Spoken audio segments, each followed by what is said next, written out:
You are listening to the Football Diehards podcast with your hosts, Justin Lonero and Bob Harris, sponsored by DraftKings. Sign up now using promo code DIEHARDS, DIEHARDS. Make a first-time $5 deposit, and you'll receive a free $3 ticket.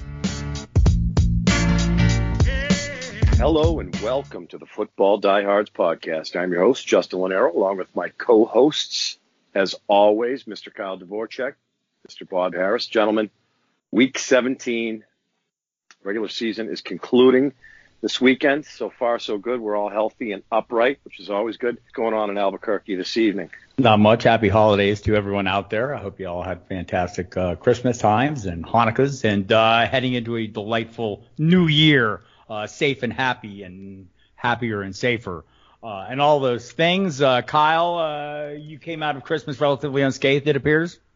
Yeah, I had probably taken care of most of my Christmas stuff already because most of my family has their family and that family has that family. So I did Christmas early this year, and I actually just kind of hung out, watched football, and the showdown slates were good. The main slate wasn't, but the showdown slates were good. And that's, as long as we end up profitable somehow, we'll take it.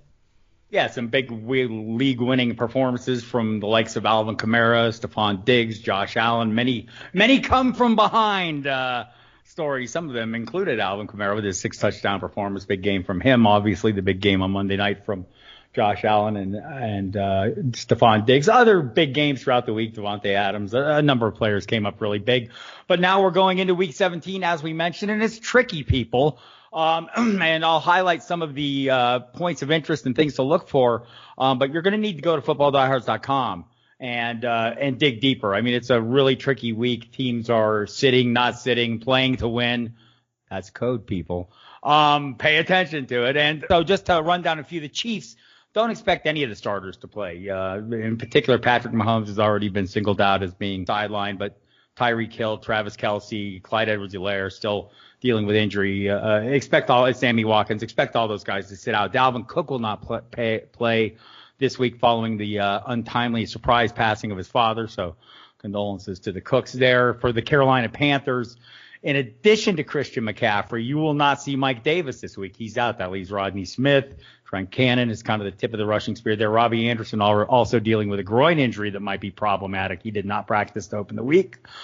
For the Jaguars, James Robinson out again this week. Dario Ogunbowale got the bulk of the workload. Actually, that seems to be the Jaguars' approach when they like to stick with one guy, and it was a little surprising last week. People thought we might see Divine Ozigbo. We did not, and Mike Glennon will remain the starter. The Los Angeles Rams will be without Cooper Kupp, Jared Goff. Darrell Henderson's been placed on IR. Malcolm Brown seems likely to start. Sean McVay is holding out a little hope for Cam Akers. You probably should not share in that hope. Seems unlikely to go, and this is a must-win game for them. John Wolford will start at quarterback. And Malcolm Brown, a little beat up himself, so that'll be something to watch in the injury report as well. Xavier Jones, Raymond Calais behind him. Kyler Murray says he will play despite the leg injury. He did practice fully to open the week on Wednesday, so there's good news there. Chase Edmonds not practicing. Larry Fitzgerald with a groin not practicing. DeAndre Hopkins with a hip not practicing to start the week. I'm guessing, and multiple tight ends, Dan Arnold, Daryl Daniels, and I think Max Williams, all limited or not practicing to some degree. So those will all be players to watch. The Steelers, Big Ben's not starting. Mason Rudolph will. Revenge game. I don't know for whom. Guys, whose revenge would that be? Ryan Switzer got activated, and that's a big revenge game as the Browns punt returner facing off against his former team that he punt returned for. There you go. So we'll see what happens there. I'm guessing once you acknowledge that, Big Ben is resting, you can kind of assume that others will be following out of the game at some point. Matthew Stafford hopes to play this week. I can't imagine them forcing him back. They're a horrible team going nowhere, and maybe they want to preserve him. But he would like to play. Kenny Golladay not practicing, unlikely to play. Brandon Ayuk won't play this week. Neither will Deebo Samuel. George Kittle will catch 10,000 passes. Trust me on this one, or maybe slightly less. In the backfield, Jeff Wilson Jr. is really taken over the role of lead back there. Maybe some nice DFS pivots at wideout in this one. Ronald Jones is off the reserve COVID list. Was able to practice some on Wednesday. Looks like he will be able to play. Bruce Arians has used the special code words, play to win. The Buccaneers could actually, at least solidify, I think, a 5th seed, which would get them locked up against the NFC East champion, which is kind of like the least champion. So they might be doing that. Other teams will be looking to rest players or not, and we'll kind of talk about that as we work our way through it. In Cleveland, they went back onto COVID alert again Thursday or Wednesday, but it seems like they came off quickly. But they're hoping to get Jarvis Landry, Kadero Hodge, Rashard Higgins, and Donovan Peoples-Jones back. Harrison Bryant went on the list, the rookie tight end, again Wednesday or Tuesday, so unlikely to play. For the Buffalo Bills, Cole Beasley seems unlikely to play. So there are a number of things. Go to the website, check it all out. We'll go into in-depth in all of it. Check the team notes out that I put up to start the week Wednesday, and then I'll have late-breaking updates up throughout the week and try and keep track of as much of this as possible. But you're here for the DFS, and so are the kids. By the kids, I mean Justin and Kyle. They like it when I do that because I'm old. All right, Justin, jump into the quarterback fray. Yes, sir. I don't see any reason to fool around at this point. I mean, earlier in the year, we were hesitant, kind of skeptical about Lamar Jackson, but the Ravens are playing for something now, and he looks good. I mean, by and large, he looks good. They're doing what they do well, running the football, getting the ball to Mark Andrews, and he is running when he needs to. So why fool around? I'm going right to Lamar Jackson. It's probably going to be with Mark Andrews. They have a semblance of a running game, it would appear, J.K. Dobbins. So I'm all in on Lamar Jackson week 17 for certain. And I'm not going too far from Lamar Jackson with Deshaun Watson at home against Tennessee. That game looks like it's going to be a shootout. Look, if we learned anything this year from Deshaun Watson, obviously DeAndre Hopkins was a huge part of Watson's early success, but this guy's doing it without him. And also without Will Fuller, who tends to be hurt. But when he's on the field, he's spectacular. So it's going to be Deshaun Watson in a game that looks like it's a shootout. I think he's one of the top 5 or 6 quarterbacks pound for pound in the league, given the talent that he's been surrounded with and the lackluster offensive lines too. So paying up at quarterback in the third game I will throw at you is going to be Kirk Cousins. I mean, guys, I have hung on to Matt Ryan for a long time outside of this year. And it wasn't necessarily because of the talent within him. It was because of the talent surrounding him when you had a healthy Julio Jones and company. Even going back to the Roddy White days, always talent around Matt Ryan. Same thing for Kirk Cousins here. The Lions, like you said earlier, Bob, are just a dumpster fire. What else is new? That story goes way back. I like Kirk Cousins. I like the price. I like the matchup. And I think he's going to tune up the Detroit Lions in Ford Field. And it's probably he's going to be a part of, obviously, a stack. That stack is going to be contingent on who's going to be the running back, which tonight I would bet it's Alexander Mattison coming back at a good time, and Justin Jefferson. Or Adam Thielen. So, again, talent galore in Minnesota, and that's primarily why I gravitate towards Kirk Cousins every week, not necessarily because of him. So tonight, Lamar Jackson, Deshaun Watson, and Kirk Cousins, if I'm not going to pay way, way up for Watson or Lamar Jackson. I like it. What about you, Kyle? So I've got 2 that I feel good about. Matt Ryan in a game with over a 50-point total. Both teams pass at a top 10 rate in the league relative to their rushing rate. So it just seems like a game imagine basically if Stafford had stayed in the game versus the Bucs. That game would have been nuts. We would have been talking about how it put up 70 points because, freaking Bucs put up 40 of their own or whatever. So if they had actually been competitive, the Lions had been, it would have been one of the sickest games of the year. I think it's very possible that we see a similar game because although the Lions defense is terrible, it's not like the Atlanta defense is great in their own right. So I do think from the Atlanta side, we get more predictability. Like when I stack Tom Brady, how many Brady stacks do I need to have my bases covered? Probably 4 just to get the 3 main receivers and Gronk. And then if I'm double stacking, which at his price, you probably have to, that opens up an insane amount of combinations I need to cover because he's over 7K. When you look at Matt Ryan under 6K, you only need a single stack. If you're double stacking, there still aren't many options. If you're double stacking, I'm almost guaranteeing Calvin Ridley is in it. And then you're saying, well, it's Calvin Ridley plus Hayden Hurst or Calvin Ridley plus Russell Gage. That's 2 options. And then you add in 2 options of Calvin Ridley plus Matt Ryan and then Russell Gage plus Matt Ryan.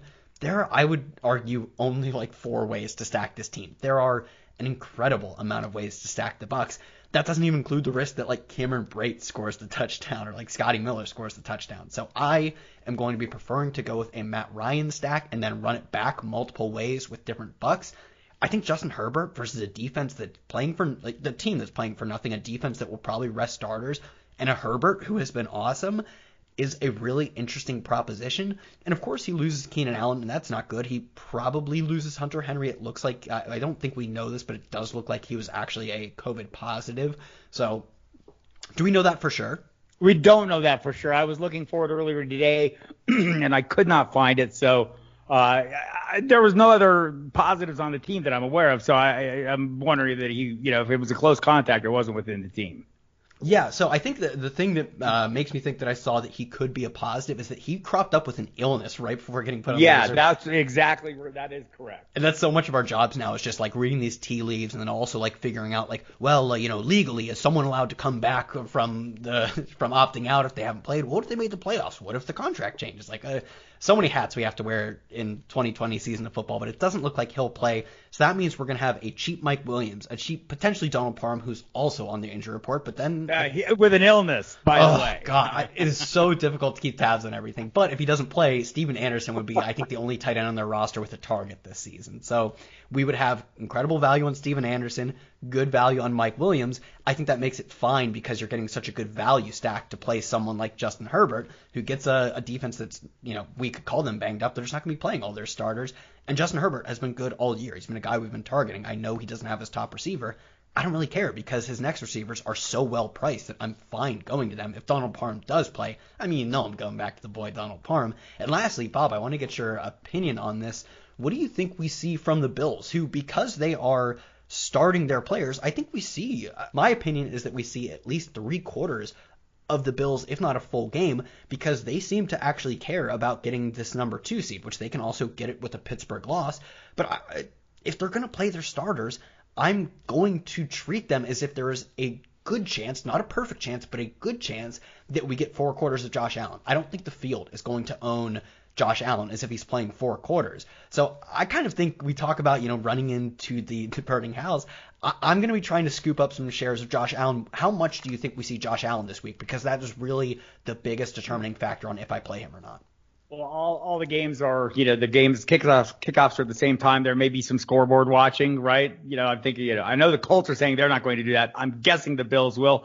Sean McDermott, played coy, wouldn't commit to anything. I have a feeling. I know it's kind of cliche, but they talk about building a culture. A lot of these teams coming together. I think the Bills are all in on and all about that. If they're healthy and they think they can win and it doesn't hurt them, I think they're going to play him. But that said, if they get up, which seems unlikely against this defense, right?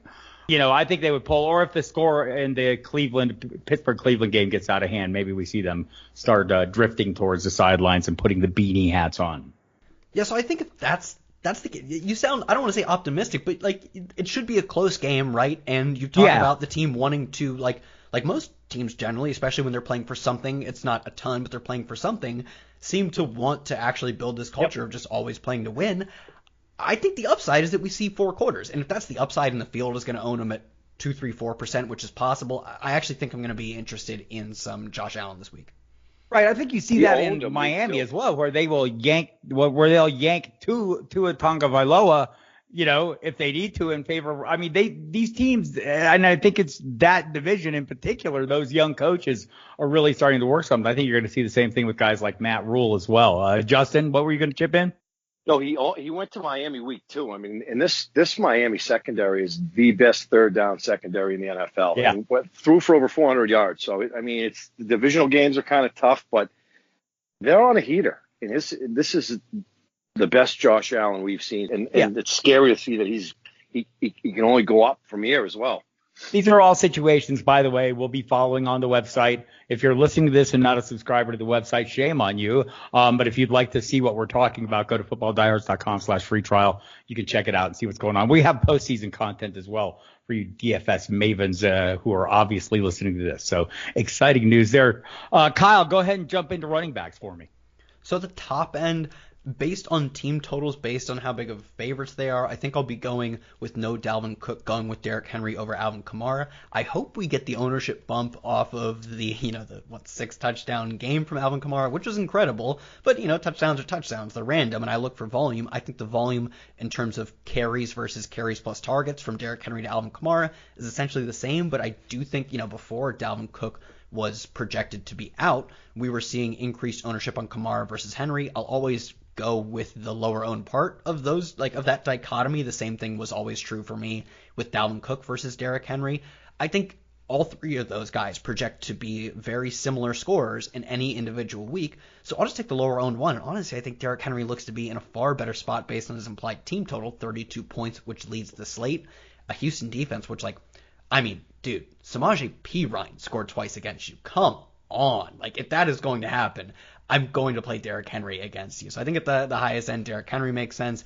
Jonathan Taylor, I believe 7,400 in almost an identical spot. Even bigger favorites. They're 14-point favorites versus Jacksonville. And Jacksonville is, not only do they have nothing to play for, they've had reverse nothing to play for. I guess now technically they can't lose Trevor Lawrence, but they're not playing for anything. There's no reason for them to even care. And obviously that seems true because they're starting Mike Glennon of all players. No James Robinson either. They're a done team. They're like a lot of teams, but even more so than most. They're a very done team. On the other hand, the Colts are mega live. They need this win to get into the playoffs. As 14-point favorites, I think we could easily see a massive game from Jonathan Taylor. So those are the two chalky pieces of the week that I think I am very comfortable going with. Moving down the price range, Myles Gaskin, we saw him get 5 targets, 14 carries last week. That was 14 carries to 6 carries for Salvon Ahmed, who did nothing with his volume. And most importantly, we saw Myles Gaskin line up over a dozen times out wide or in the slot. He played a very significant role as an actual receiver. And I think if this game goes the way that I plan on it going, where Josh Allen puts up a lot of points, we could see more of that, where Myles Gaskin gets the pass-catching part of that bell cow role.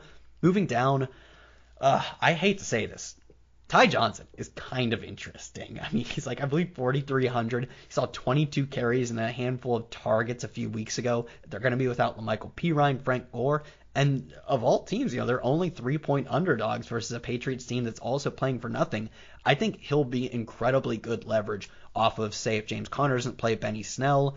I don't think there's really any chance we see Cam Akers or Darrell Henderson. He's in that same price range as Malcolm Brown. I think he'll be by far the lowest owned of them, even though he projects to see the same kind of volume, and all those teams are projected to score little points. I'll just take the one no one's playing. Right. Just worth noting, I don't want to pile on and get too enthusiastic about this young man, but he's going to be running behind an offensive line that should be at full strength for the first time in a month, getting maybe Alex Lewis and Greg Van Roten back. Yeah, it's rock. Man, I didn't know you were going to talk me into playing Ty Johnson. I thought when you said you kind of slowed your pace, you were like, all right, guys, I was like, okay, I probably shouldn't be playing Ty Johnson. No, you talked me into it. You're welcome. Offensive lines matter, right? It turns out. Anyone else, Kyle? No, I think that mostly sums it up. I think Aaron Jones is really deep, interesting leverage. Austin Eckler's ownership is going to be fine. But of the players who I'm most over the field on, I think those are probably, right now we have so much to go given the rest of the week, how much could pan out. Those are the guys who I'm most interested in. All right, Justin, your turn. You mentioned Aaron Jones, and we our high stakes league, we're up 30 going into Sunday night. How many fingers do you have left from that? Have they chopped off 7, 8? Full, no, I still have 10. We have down 30. Derrick Henry, Aaron Jones left. So you're confident. Snow, the script was bad, and A.J. Dillon went off while Aaron Jones did nothing. So second place is still upwards around 100,000. But needless to say, Derrick Henry can have those high volume games and stay under 100 yards, and the script didn't pan out well, and the weather was bad, and Aaron Rodgers has looked as good as he's looked. So needless to say, I'm not going to be paying up at running back this week. I think the highest I'll go, which is also scary to say, is probably David Montgomery. I mean, this is a guy that I think that the Bears, this is what they wanted to replace Jordan Howard, right? And they're seeing that now. You have to have some semblance of an offense, and I think he is that with Allen Robinson, and that's where the list stops. Am I confident about David Montgomery? Not really at 7,700, but I do like the involvement in the passing game, and that's something we did not see much of last year. So 7,700 is the highest that I'm going. I think that you can run against the Green Bay Packers, permitting there's not a snowstorm going on, and Aaron Rodgers isn't up 3 touchdowns in the second quarter. I will go back. David Johnson. I used him in a stack last week. This is the David Johnson, the Arizona Cardinals version here. His price is elevated, but he's being used in the passing game. Not 15, 20 carries, but he's getting it done. Another offense that's bleak and vanilla, and the points have to come from somewhere. So I'm jumping on the David Johnson train. It's hysterical given that it's week 17, but I guess it's never too late. So mentioned Deshaun Watson. I mentioned David Johnson. I'll probably be using Brandon Cooks, who's priced up as well in that game stack. Could not agree more with Kyle as far as Myles Gaskin. In fact, I think I wrote him up. And look, they haven't had a semblance of a running game since Ricky Williams left, and I think this might be the guy. And game script, regardless of the game script, he's going to be involved in the passing game. We like that. No, you're not breaking the bank for Myles Gaskin. I think it's a good game to stack. 6,500. You're paying for the volume here. I envision upwards around 20 touches total. Touches of the new carry. So he's a bell cow. How many can we count today? 6 maybe in the NFL. So I will be using a lot of Myles Gaskin week 17. Gio Bernard, boys, is another guy where the Joe Mixon saga was sad, and it a week long this year. But Gio Bernard is slid into that role fine. 5,400 at home against Baltimore. The Bengals played not spoiler, but were able to handle the Steelers a couple weeks ago. We have something to prove here as well. And again, you're paying for volume on the cheap here, kind of like Gaskin. Gio Bernard will be used 3, 4, 5 receptions, potentially 15 carries. Give me some of that at 5,400. He's 21 DraftKings points over the last 2 weeks. As you can tell, I'm probably going to be spending at wide receiver, whereas I'm using the Bernards and the Gaskins of the world at running back. But it's only Wednesday, so a lot of revelations. And I suppose, given the way A.J. Dillon ran, and of course Matt LaFleur is a headache to figure out, I could see you could talk me into some A.J. Dillon, given the fact that the Packers are in pretty good shape and they want to see what this kid is made of. So that's my list tonight. Obviously subject to change. It's going to be David Montgomery. It's going to be Gaskin, David Johnson, Gio Bernard, and probably, you tell me Alexander Madison is healthy and out of concussion protocol, right? When did he get that concussion, by the way? He had it last week, so he should be well on his way. The timing is good. People want to see Mike Boone as well. Give me Madison. He's probably going to get the ball 20 plus times. Yeah, I'm looking for the date. I don't have it was the week before last, so I mean he's a full week out. I mean he missed last game with the concussion, so. All right, everyone that backfield's an afterthought if Dalvin Cook is on the field. So, but like we saw for a week or so, which was enough, especially in DFS, Madison's slid in decently. So that's my list at running back. I'm going to pivot over to wide receiver. And one more name I'll throw at you. I think Melvin Gordon, with Phillip Lindsay being out, I think it's another spot. He's shown upside. I like Gordon in tournaments.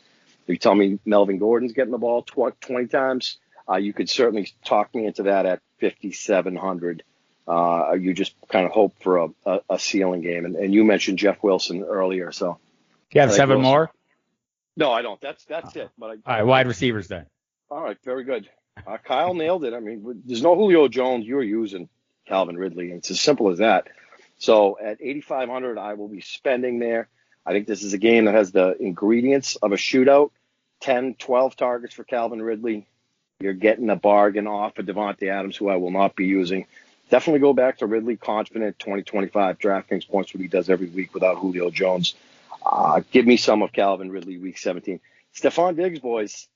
They backed up the Brinks truck, and as far as acquiring him, and they got what they paid for, 120 receptions so far, almost 1,500 yards. Give me Stephon Diggs. Give me 3 quarters of Stephon Diggs on this Buffalo Bills offense, and I am in 8,100. Probably still too cheap. Another guy that's going to have 10, 15 targets. That, I tweeted out the other night. His footwork, he reminds me of a young Antonio Brown. He's shifty, not the biggest guy, but he can move. He's crafty. They move him around. Stephon Diggs is, in my opinion, a top 5 wide receiver in the NFL. All he had to do was break away from Adam Thielen in Minnesota. So, Calvin Ridley, Stephon Diggs, and Mike Williams is really the only guy I have confidence in that Bucs offense as far as wide receivers go.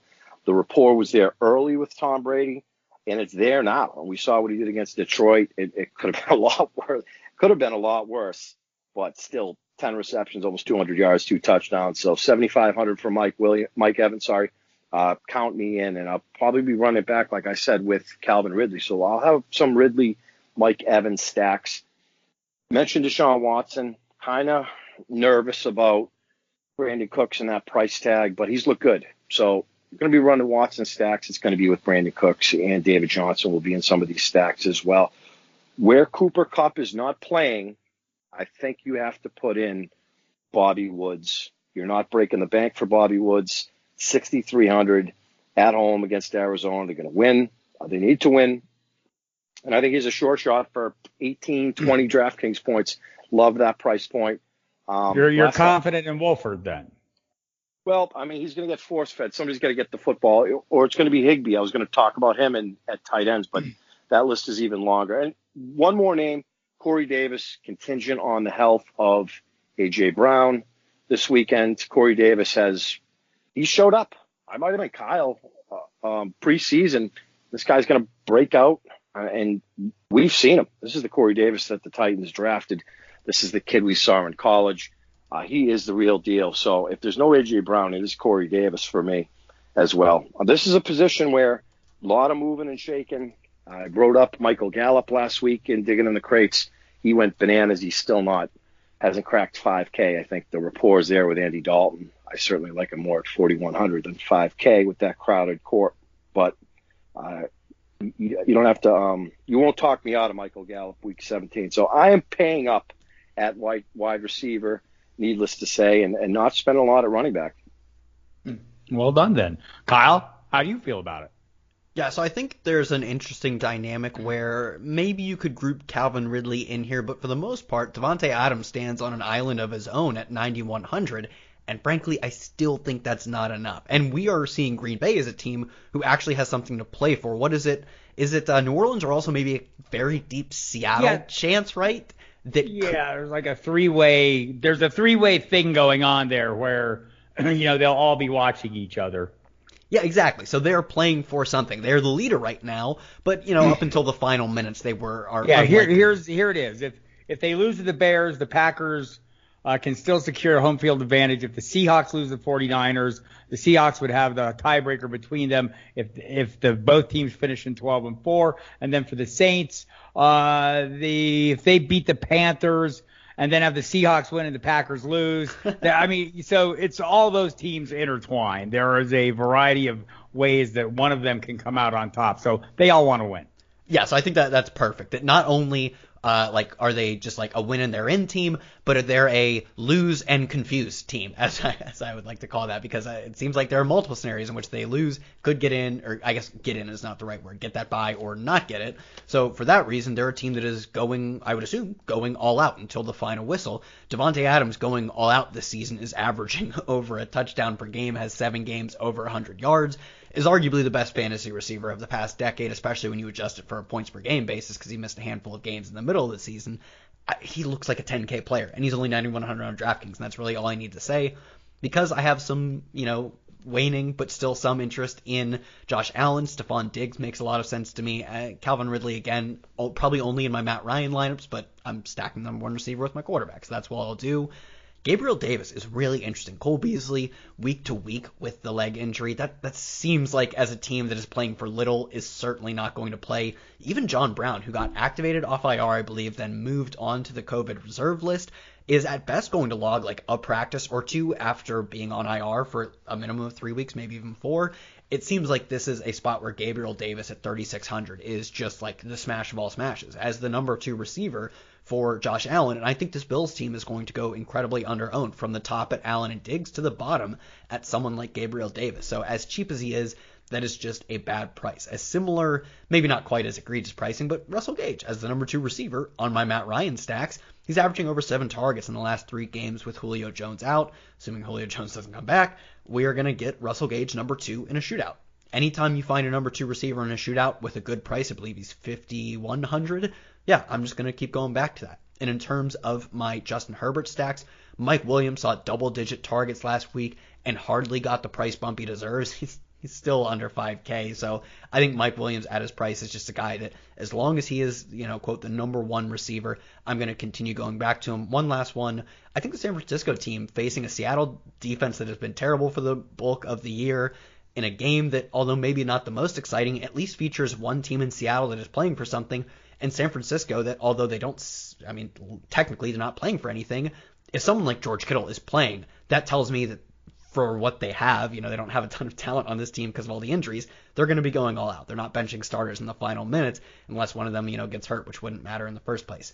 Richie James at his price, I think we saw a few weeks ago whenever they had no receivers, is just such a big play upside kind of guy that if you give him 7-8 targets, I'm always at least going to have some passing interest in him.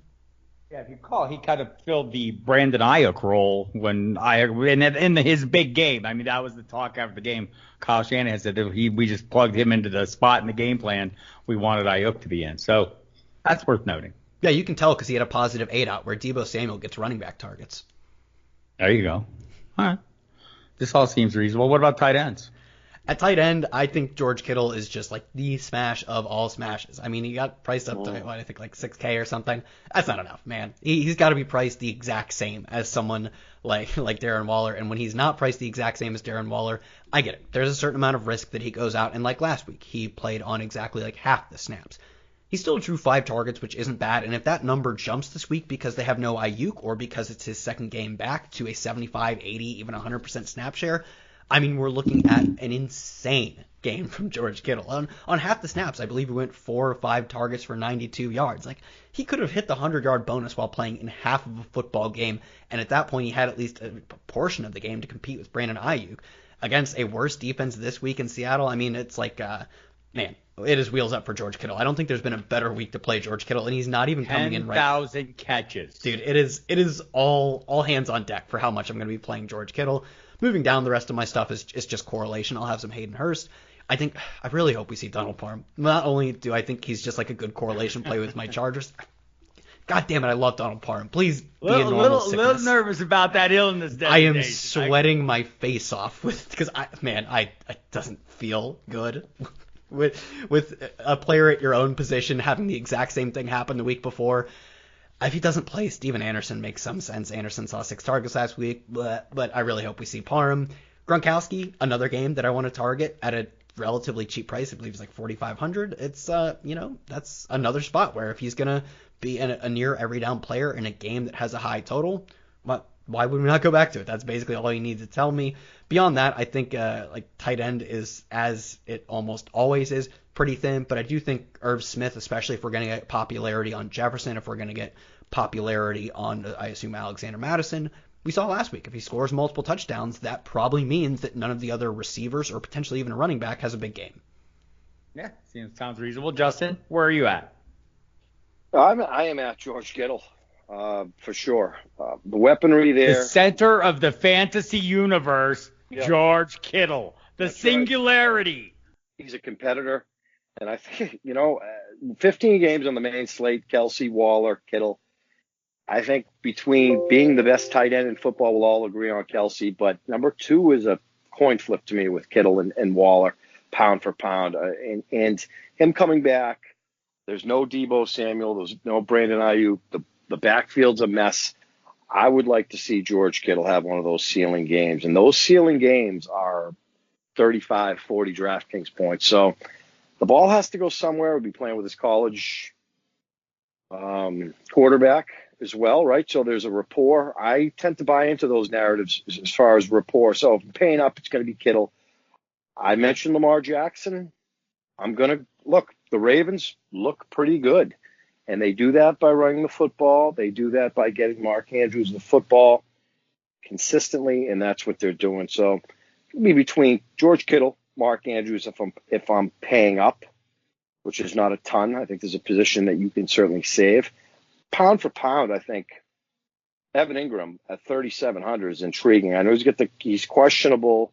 It seems like he's treading in a good direction, though. If there's been any consistency in the passing game in New York, it's been Evan Ingram.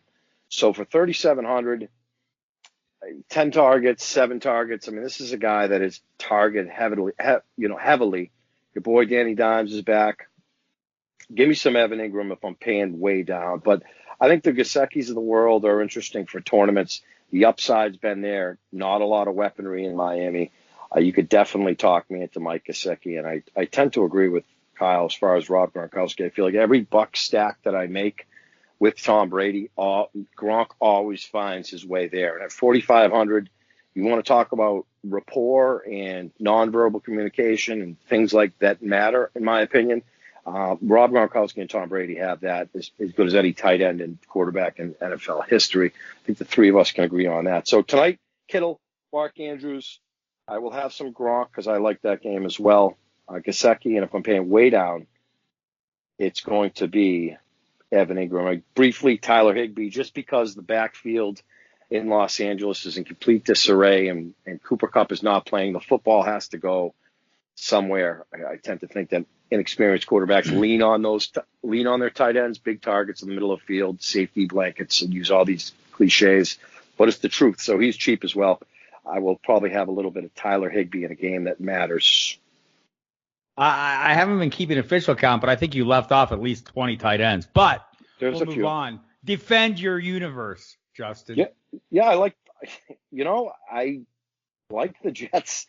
Typically, I give Kyle a hard time often about paying down. It makes sense in this spot. I mean, you're going to give me the Jets. Cam Newton, gentlemen, you almost feel bad for him at this point. You hear him in pressers afterwards. I mean, this is a guy I think he wants to play well. He's kind of what he speaks better than I thought he did, actually. He's an educated guy, but he sounds sad. And he's going to hit the deck. I mean, they are a bad football team. He's not the only problem, but he's a main problem on this team. And I think the Jets are going to get at him. So for 2,300 and I'm getting 8-9 DraftKings points, perfect. I move on. So that's probably as low as I've gone all year, and I'm relatively confident. Do I think they're going to get 15 DraftKings points? No. But 8 or 9 I can deal with at a little over 2K. And I'll probably be using the Cleveland Browns, another team that needs to win at home, a little revenge going on there. So this is a unit that's played pretty good as well. The upside's been there. I think that they can get at Mason Rudolph in a must-win spot. So I like that. 2,500 for the Browns, 2,300 for the New York Jets. And again, it's Wednesday, so things are subject to change, but looks like I'm paying down for the first time in weeks and weeks at defense. You don't get to use the Wednesday hedge on defenses. Come on, man. All right, Kyle, who you like? Yeah, I mean, honestly, I don't think, I'm looking through defenses. I don't think you should pay above 3,000. I think that is just process-wise an error, because when you're paying at 3,000 or below, let me see, where are the Cardinals here? For 2,800, you can face off against John Wolford. How could you not? For 2,800, you can face off against Chad Henne. I mean, all of these spots, for assuming Stafford doesn't play, which, he shouldn't as an organization, it wouldn't make a ton of sense, you can face off against Chase Daniel. There is just no reason. I mean, this one has held true all season, but for 2,500, you can face off against Drew Lock, who's also not very good. He's in that maybe a little above that Chase Daniel tier, but he could be one of those guys coming up in the next few years. There's just, those are the ones that I think are the obvious spots, facing off against the backup quarterbacks. The Jets facing off against soon-to-be backup or out-of-the-league quarterbacks also makes a ton of sense. I would just say pay down. The teams I named are great. I'm sure we could see some other ones pop up, but pay down to face bad quarterbacks, and I named a bunch of good ones. Yeah, I think that is the case. All right. This sounds pretty good. It's an interesting week. As Justin said, I don't usually like to agree with Justin or co-sign or even acknowledge anything he says as being correct. But in this case, check back. Things are going to change. It's early in the week, and it's a weird week, and there's a lot going on. Go to footballdiehards.com. Check out Kyle's columns, especially his DFS columns that are up right now. His cash game and GPP lineup breakdowns. Also, Justin will have his digging in the crates piece up, so check that out. I'll have my DFS written out, the tournament article, and tons of other content, video, audio, including this. It's a podcast. It's amazing. And a constant flow of news updates that'll keep you apprised on all the things Justin is worried about that he thinks are going to change his plays and make him like he's off the hook if some of them don't come through. Well, that'll wrap it up, everyone. Thanks for tuning in all season. Of course, we'll be back throughout the postseason, but for Bob, myself, and Justin throughout the regular season, everyone, thanks for tuning in. We'll catch you next week.